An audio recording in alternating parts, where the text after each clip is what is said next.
on this part of the podcast, we are talking about why Arsenal are non-scoring goals and why I think this is a very big problem, and Mikel Arteta also thinks the same way as well. If you think we have a problem in scoring goals, hit the like button right now. If you think Arsenal do not have a problem with scoring goals and it will get better even if we don't sign a striker, hit the like button and let me know in the comment box below.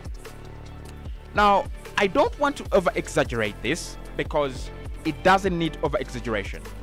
Arsenal have scored 36 Premier League goals this season so far, and however much that is the lowest we have done as a club, and that's the lowest you have in the top 5, I don't think it is life-threatening. And Arsenal have actually managed to compensate our lack of goals with our lack of conceding and our lack of giving away chances. So these are the statistics. In 19 games, Arsenal have scored 36 goals and conceded just 18. In 19 games, Manchester City have scored 45 goals. That is where the scare is. They have scored 9 goals more than Arsenal, and they have conceded just 3 goals more than Arsenal, right? So they're scoring more, they're conceding a little bit more, but nothing to worry about for now for Manchester City.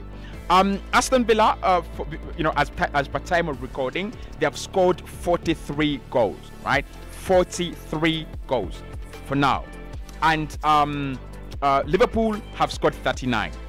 What does that mean? And why is that a point for Arsenal fans to be afraid of and to be concerned with? This is the issue, right? This is the issue. Arsenal scoring 36 goals in 19 games, and Liverpool have scored 39, and Villa have scored 43, and Manchester City have scored 45. It just highlights the difference in the forward line. It just brings out the difference in our forward lines. So Moussa Diaby and Leon Bailey and Oli Watkins, compared to Saka, Martinelli and Jesus, if you honestly asked me which front three do I think has been the better in 2023-2024 season so far, I'll take Leon Bailey, Diaby and Watkins. They have been sincerely better. And this is not about any Arsenal frustration or hate. I love this club. I think Villa have been better in transitioning, in counter-attack, in scoring goals, and in being clinical. I think Man City are always better in that aspect, so I don't think Arsenal should be really scratching their heads that we are not above or better than Man City.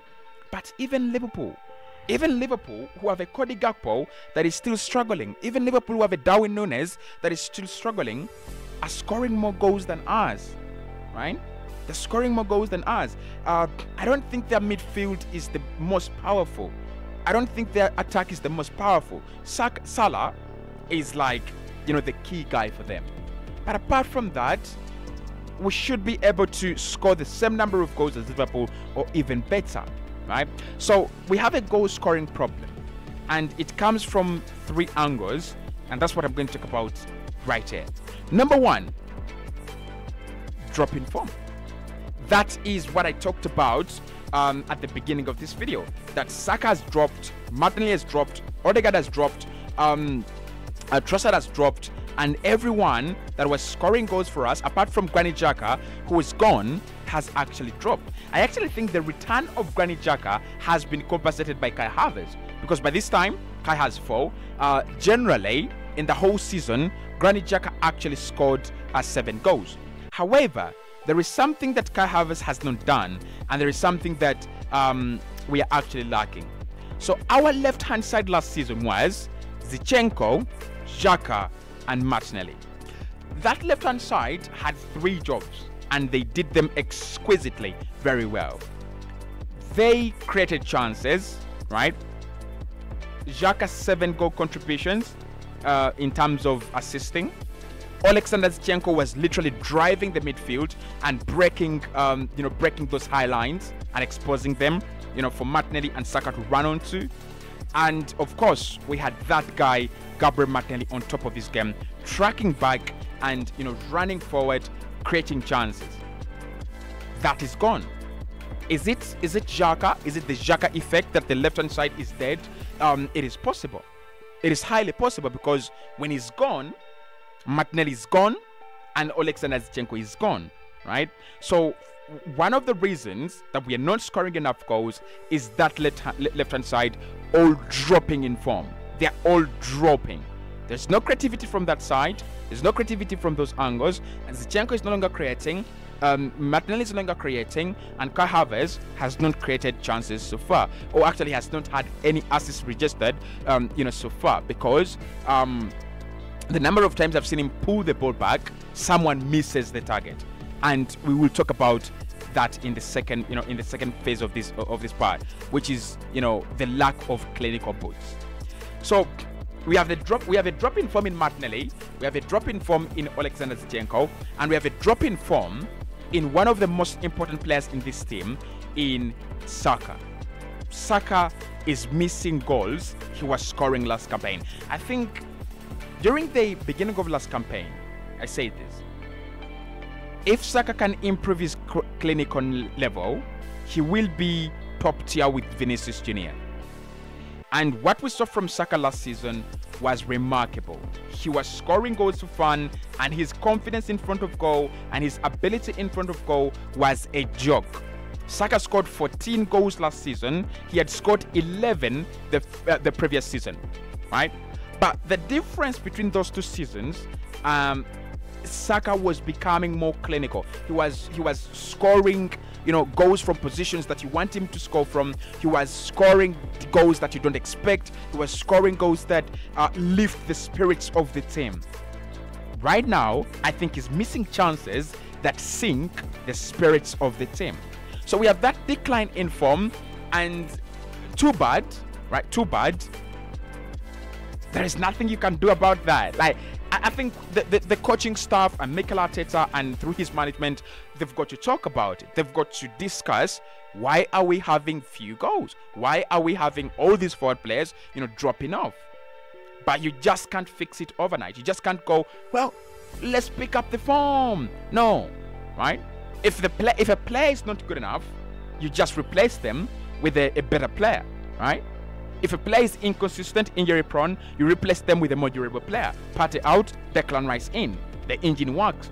But with players like Saka and Martinelli, it doesn't show that they're not trying. They're trying. You look at Martinelli, he's getting into those spaces. He's shooting. He's not an embarrassment.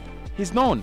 There's a huge difference between him and Marcus Rashford. Rashford, at Man United right now, he's not, he doesn't show that he's willing to try. Martinelli is doing everything right apart from being clinical and being impactful in the final third.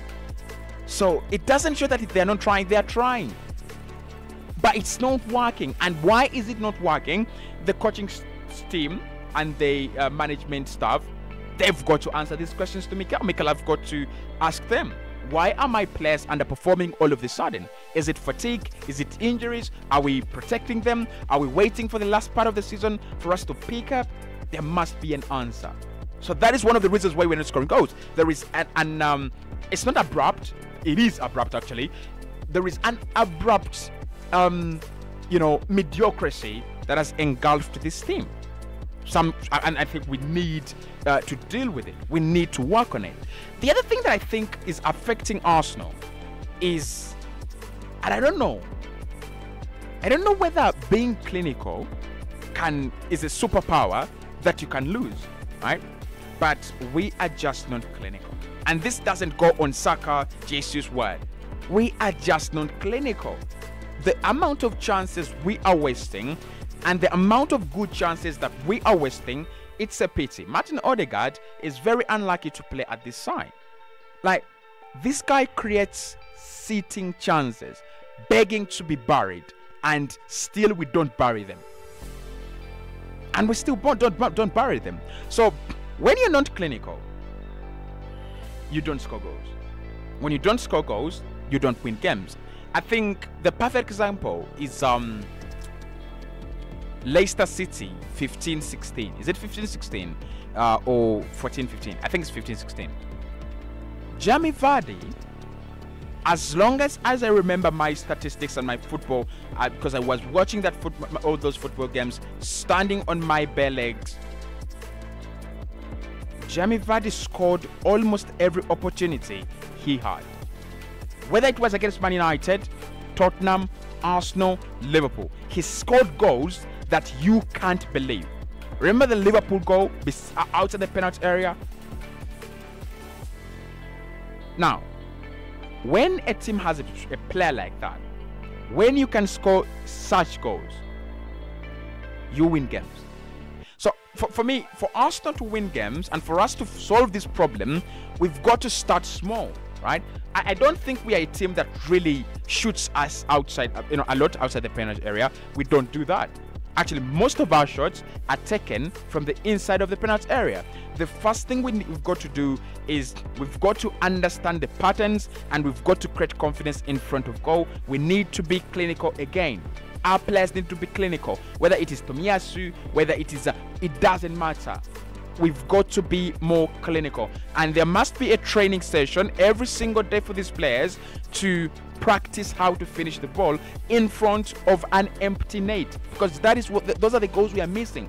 Let us start by practicing how do you score without a goalkeeper. If Arsenal can start scoring without a goalkeeper, then we can put one goalkeeper in the net and go, how do you score, with one goalkeeper in goal? And when you complete that, you've completed football, because there is not football team that has the license to play with two goalkeepers in the in goal. So for me, we've got to learn to be more clinical. I've already said this even last season. You've got to be clinical. You've got to take your chances. You're creating good chances. Why aren't you scoring them? No one knows. No one understands why this Arsenal side has decided to be very, very poor. And my point number 3, we do not have a goal scoring machine. Mikel Arteta is I think I should use this word. Mikel Arteta is a joke at times. Yeah, he's a joke at times. And why I think he's a joke at times? He's come from Man City, and Man City have brought in Erling Haaland. When he goes, Man City buy Erling Haaland. And they move away from the type of system that allows goals from all the parts of the pitch to a system where you have a number 10 creating for a number 9. And that has actually won them the treble. And Mikel Arteta has gone to a previous system and he's trying to get goals from midfielders and defenders. For Christ's sake and crying out loud, can you go and buy a striker? It's as simple as that. Can you go and get a good number 9? Can you go and get yourself a decent player that can score goals? Liverpool have Darwin Núñez, who's not scored goals yet, but it shows you the picture and it shows you the plan. Villa have Watkins, City have Haaland, Arsenal have Nketiah and Jesus. Those guys are not goal scorers. Those guys are imposters. If there was a striker association, Gabriel Jesus and Eddie Nketiah would not have cards, would not have invitation cards for dinner, because they are not strikers. They are wingers that at times play in the middle of the park. It's as simple as that. So we are fidgeting with January budgets on Ivan Toney, Dusan Vlahovic, Lautaro Martinez. We could have done this last summer. I don't sign Kai Havertz, sign a striker, right? Sign a striker. Go and place 75 million on the table for to sign Kolo Muani or to sign Goncalo Ramos, because both of them going to PSG, wouldn't make any sense. If PSG had taken Ramos, you would talk to Randall Colomwani, and I think Colomwani would make a huge difference. There was Marcus Thuram on a free. That's what I'm talking about. There was Marcus Thuram on a free. And I was like, if AC Milan get Marcus Thuram, they'll have done good business. And a team that had finished in the final of the Champions League in Inter Milan, they just looked at the situation and said, we cannot allow Milan to take Marcus Thuram to the other side of the city. And I tell you, Marcus Thuram is better than any striker Arsenal have at the moment. And if you played Inter right now, Marcus Thuram would be our biggest problem together with Lautaro Martinez. So for me, we've got to go and find a striker. We've got to find a better number 9. We've got to find a better striker. Now, do I think that Martinelli and Saka should be dropped?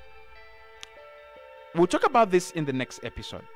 However, this is my honest opinion about the two. Rotate them. Dropping them might be too harsh, and I will drop that episode right after the Fulham game. If I do not see any improvements, I'm just going to go absolutely ruthless. But at the moment, I would be okay if they are just rotated. You rotate Saka, you rotate Martinelli. You can play Gabriel Jesus on the right hand side, you can play Edin Ketia down to the middle, and you can play Leandro Trossard. And you can you rotate them, because when you do, it gives them it does motivate them, and it creates fear in their hearts as well. But these players are playing like they don't even care, and I know they care, and I know they are trying. Thank you so much for watching this episode of Cossy's Arsenal podcast. Hit the like button for me, subscribe if you're watching on YouTube, and of course, I'll see you very, very soon.